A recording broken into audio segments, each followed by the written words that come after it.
ಅಣ್ಣ ಯಾಕೆ ಗೆಳೆ ಮಗುತ್ರ ಅಳ್ತಾ ಇದೆಯಲ್ಲ ನೀನು? ಅಲ್ಲಿ ನೋಡೋಣ, ಒಂದು ಫಾರಿನ್ ಕಂಪನಿ ಸಮೋಸೆ ಅಂಗಡಿ ಇಟ್ಟದ್ದಿ, ನನ್ನ ಅಂಗಡಿನ ಮೇಲೆ ಮುಚ್ಚಬೇಕಣ್ಣ. ಅದೇ ನನಗ್ ಚಿಂತೆ ಆಗೈತಿ, ಏನು ಮಾಡ್ಲಣ್ಣ?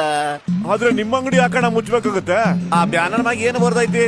ಓದಿ ಹೇಳ್ರಲ್ಲ ಮತ್ತೆ.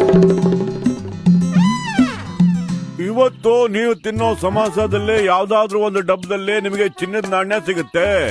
ಯಾವ ಲಕ್ಕಿ ಮನುಷ್ಯನಿಗೆ ಆ ಸಮೋಸ ಸಿಗುತ್ತೋ ಆ ಸಮೋಸ ಫ್ರೀ ಆಗಿ ಸಿಗುತ್ತೆ. ಮತ್ತೆ 1 ವರ್ಷ ಅವರಿಗೆ ನಾವು ಫ್ರೀ ಆಗಿ ಸಮೋಸ ಕೊಡ್ತೀವಿ. ಚಿನ್ನ ಸಮೋಸ ಅಂದ್ರೆ ಎಲ್ರು ಅವ್ರ ತವನೇ ಹೋಗ್ತಾರೆ. ಮತ್ತೆ ನನ್ನ ಅಂಗಡಿ ನಾನು ಮುಚ್ಚಬೇಕಾಗ್ತದಣ್ಣ. ಏನ್ ಮಾಡ್ಲಿ ನನ್ನ ಲೈಫ್ಗೆ? ಆದ್ರೆ ಅಂಗಡಿನಲ್ಲಿ ಸಮೋಸನೇ ಕಾಣ್ತಿಲ್ವಲ್ಲಣ್ಣ, ನೀನೇ ನೋಡು. ಅಯ್ಯೋ, ಅದು ಟ್ರಕ್ನಾಗ ಬರ್ತೈತಂತೆ. ನಾನು ಮುಗಿದೋದಣ್ಣ, ನನ್ನ ಕತಿ ಆಗೋಯ್ತ.